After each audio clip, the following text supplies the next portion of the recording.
선생님, 남자를 안달나게 하고 싶어하는 여성분들이 참 많은 것 같아요. 남자가 안달나게 되는 경우는 어떤 경우가 있는지, 또 그렇게 하려면 여자들이 어떻게 해야 되는지, 그리고 그때 남자들의 심리, 왜 안달나게 되는지까지 좀 설명을 해주시면 좋을 것 같아요.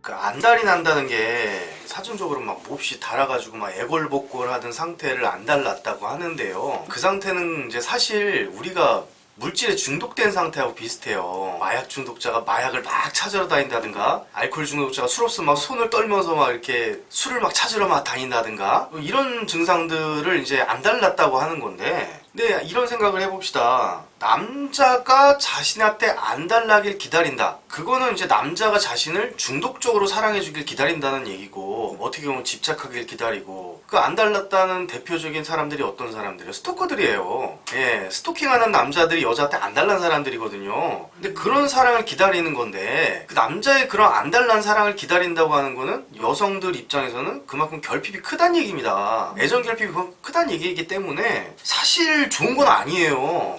그런데 이런 걸 기다리는다? 그러면 나는 결핍이 많은 사람이고 건강하지 못한 사랑을 내가 기대하고 있다라고 생각할 수 있겠죠? 이제 건강한 사랑이라는 거는 이제 남녀 간의 사랑을 이야기할 때는 이제 성욕이 동반된다는 특징이 있어요. 우리가 이제 부모 자식 간의 사랑, 형제 간의 사랑, 친구들 간의 사랑, 이런 것은 이제 성욕은 동반은 안 되잖아요? 근데 남녀 간의 사랑이다라고 하면 이제 성욕이 동반돼야만 남녀 간의 사랑으로 이제 성립이 되는 건데, 그런 특수성이 있지만 사랑이라고 하는 보편적인 특징에는 일단 서로 아끼는 마음이 있어야 됩니다. 부모가 이제 자식을 사랑하는데 이제 이렇게 행동하면 안 되잖아요. 아들아, 난 너를 사랑한다고 귀샤대기를 빡 때려.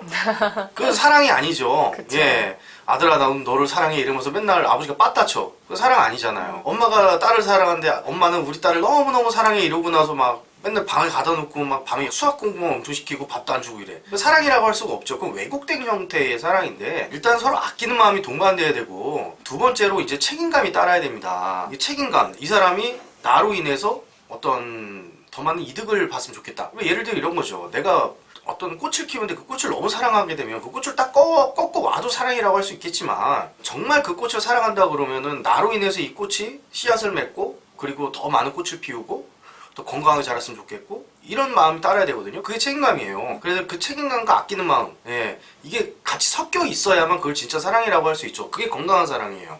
네. 그런데 이제 이런 건강한 사랑을 하는 커플들도 많기는 한데, 우리 오늘 다루는 주제처럼 남자가 정말로 여자한테 안달나는 경우도 있기는 있잖아요. 네네. 그러면 이런 커플들의 특징이 좀 있을까요? 네, 있습니다. 남자가 여자 되게 안달이 나 있는 경우들이 있어요. 근데 그 상태가 일단은 첫 번째로 아까 말씀드린 것처럼 그거를 내가 기대했기 때문에 남자가 안달이 나는 게 아니라 그냥 자연스럽게 그 현상이 발생한 거예요. 내가 저 남자가 나를 안달나게 만들어야지 그걸 유도한 게 아니라 자연스럽게 그런 현상이 발생한 분들이 있어요. 그리고 전제가 건강한 사랑을 하면서 그런 분들이 있는데, 첫째가 뭐냐면 그 남자의 안달을 기다리지 않는다고 했던 것처럼 일단 결핍이 별로 없습니다. 이런 여자들은. 네, 첫 번째 결핍이 별로 없는 여자들, 그런 여자들 같은 경우에는 굉장히 성격이 독립적이고요, 책임감이 굉장히 강합니다. 그리고 사회적 능력이 뛰어나요. 예, 그러면 그들 같은 경우에는 실질적인 결핍이 별로 없어요. 그러니까 결핍을 안 느끼는 것과 실질적 결핍이 별로 없는 건 다른 거예요. 예를 들어 이런 거죠. 나는 돈이 없어도 살 수 있어 라고 생각하는 노숙자분들 같은 경우에는 돈에 대한 결핍은 별로 안 느끼는데 실질적인 결핍은 있죠. 하지만 나는 돈을 열심히 벌어가지고 통장에 돈이 많아서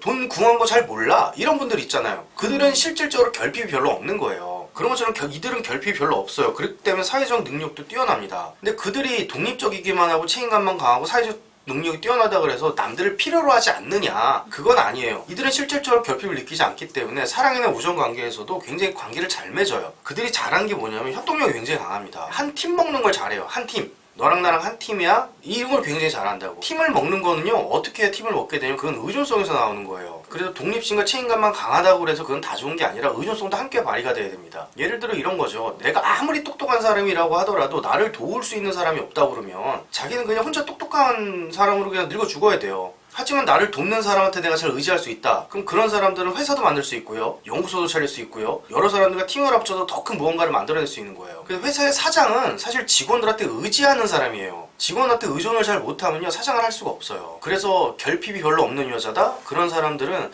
책임감과 독립심도 강하고 사회적 능력도 뛰어나지만 때때로는 자기한테 부족한 거를 잘 인정하고 타인한테 잘 의존도 할 줄 압니다. 자, 두 번째 특징을 보면요, 남자하고 여자하고 이렇게 에너지 관계를 볼 때 네.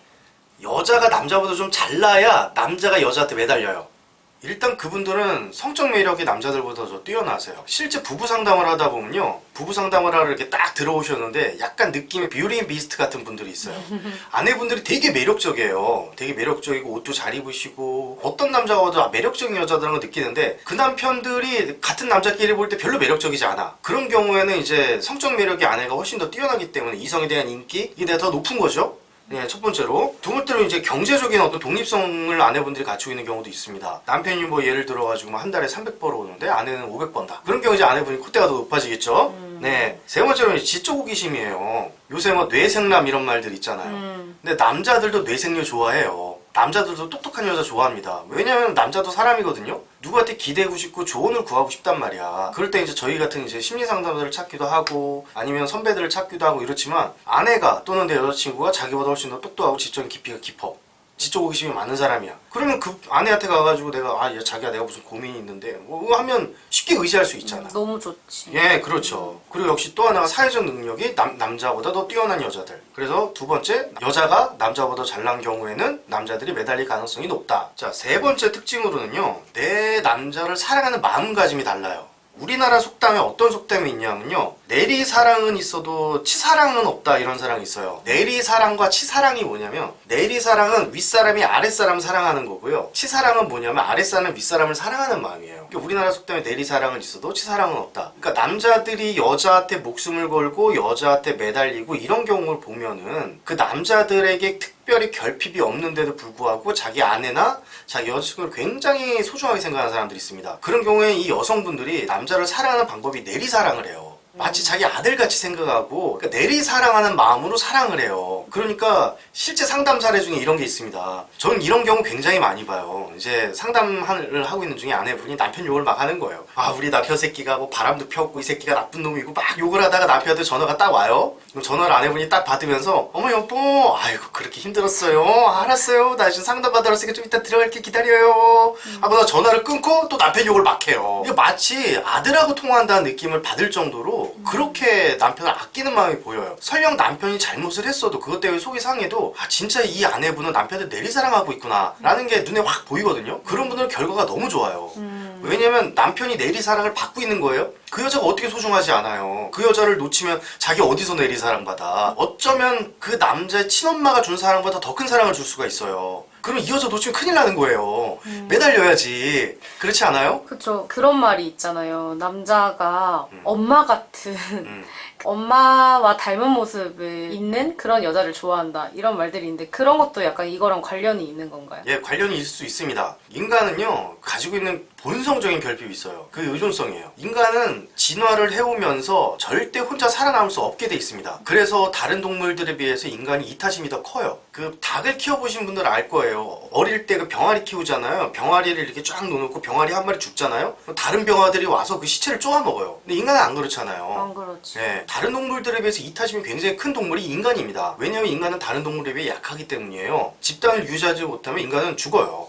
예, 밀리면 혼자 떨어졌다고 생각해보세요. 며칠이나 살아남을 수 있을까요? 하지만 인간이 집단을 이루면 생존의 확률이 높아지죠. 그리고 종 번식의 확률도 높아지는 거예요. 그렇기 때문에 인간은 집단을 유지하려는 마음이 있고, 그래서 인간은 다른 동물들에 비해서 의존성이 높다는 얘기예요. 집단을 유지해야 되기 때문에 타인의 이타심을 기대하고 내가 남들한테 이타적으로 행동하고, 그러면서 의존성이 자연스럽게 나옵니다. 자, 근데 의존의 대상이 누구냐면 어릴 때 보통은 아버지가 아니라 엄마인 경우들이 많아요. 왜냐하면 주 양육자는 대부분 어머니인 경우죠. 그래서 남자들이 힘들면은요, 엄마 같은 여자를 찾아요. 그래서 남자들이 힘들어서 바람난 경우에는 대부분 그 상간녀들이 엄마 같은 연상녀인 경우들이 많아요. 실제로 그 상간녀를 만나면 성적으로 매력이 뛰어난 것도 아니고, 뭐 그렇다고 굉장히 미인도 아니고, 뭐 뭐 돈이 많은 것도 사회적 지위가 높은 것도 아닌데 단지 그냥 남자를 위로하고 남자를 품었던 이유만으로 남자들이 쓸려가는 경우들이 있죠. 그러면 여자들의 경우에는 힘들면 어떻게 하느냐? 남자를 찾을까요? 여자를 찾을까요? 여자? 네, 여자도 힘들면 여자를 찾습니다. 왜냐면 여성 또한 엄마의 품에서 길러졌기 때문에 힘들면 다 여자를 찾아요. 남자나 여자나. 그래서 이제 내리사랑 얘기하다 이 얘기까지 나왔는데, 그래서 내리사랑을 할 수 있다? 그러면 남자가 여자한테 엄마를 생각하는 그 마음 이상으로 매달릴 수 있다는 얘기예요. 근데 이거는 여자 입장에서 똑같지 않나요? 내 남자가 자신을 막 내리사랑해. 막 딸처럼 너무 이뻐해. 맨날 공주야 공주야 맨날 이렇게 불러. 그럼 안 좋아? 그 좋단 좋죠. 말이야. 근데 인간 다 똑같다는 얘기예요. 자, 마지막으로 이제 네 번째 특징 말씀드릴게요. 개방적인 사고입니다.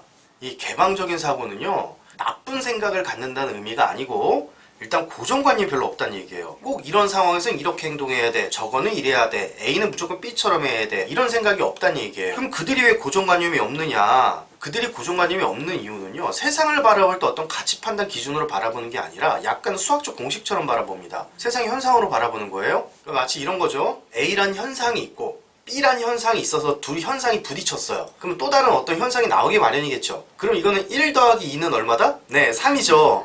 1 더하기 2가 3이란 말이에요. 그럼 이런 현상, 수학적 현상으로 바라본다는 얘기예요. 과학적 사고를 가지고 있어요. 세상을 볼 때 과학적인 눈으로 바라보고 약간 이제 이과적인 눈으로 바라봐요. 그렇기 때문에 특별한 가치 판단 기준이 별로 없어요. 웬만한 현상으로 바라보니까. 근데 고정관념이 굉장히 강한 사람은요, 여기다 가치를 둬요. 1은 나쁜 거고 2는 좋은 거야. 그래가지고 3이 나왔는데 이건 더 안 좋아. 1은 1이고 2는 2고 3은 3이에요. 세상을 이렇게 바라봐야 하는데 1은 적고 2가 많으니까 2가 좋은 거야. 1, 2가 붙어서 3이 나왔네? 근데 이거는 손해본 거야. 막 이런 식으로 말도 안 되는 사고를 해요. 그럼 그 사람하고 대화를 할 수 있나요? 사실 여기 상담 현장에 많이 오시는 분들도 이런 과학적 사고가 안 되시는 분들이 사실 많이 오시는 겁니다. 사회적 현상을 현상으로 바라보는 게 아니라 이건 좋다 나쁘다를 항상 가치를 부여를 해요. 그리고 가치를 자꾸 부여하니까 커뮤니케이션이 안 되는 거죠. 자기 세계에 갇혀 있는 거예요. 고정관념이 많을 수밖에. 그 여성과 대화가 될까요? 안 되는 거죠. 그래서 개방적인 사고는 상대적으로 고정관념이 별로 없고 세상을 바라볼 때 가치 판단을 하기보다는 과학적 사고를 바라본다. 이렇게 생각하시면 될 것 같습니다. 정리 한번 해보겠습니다.